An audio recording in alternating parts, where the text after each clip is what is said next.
নমস্কার, আজকে বানাবো সর্ষে ফুলের ভর্তা। তার জন্য সর্ষের জমি থেকে সর্ষে ফুলগুলোকে তুলে এনে পরিষ্কার করে বেছে জল দিয়ে ধুয়ে নেব।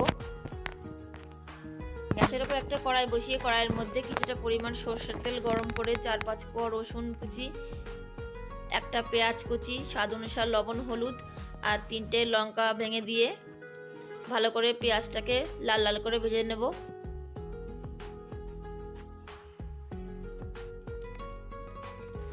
পেঁয়াজটা ভালো করে ভাজা হয়ে গেলে ওর মধ্যে সর্ষের ফুলটা দিয়ে ভালো করে মিশিয়ে নিয়ে আর 5 মিনিট মতো রান্না করে নেব। ভাজা হয়ে গেলে ভাজাটা একটা শিলপাটার ওপরে নামিয়ে নিয়ে ভালো করে মিহি করে বাটলেই রেডি সর্ষে ফুলের ভর্তা।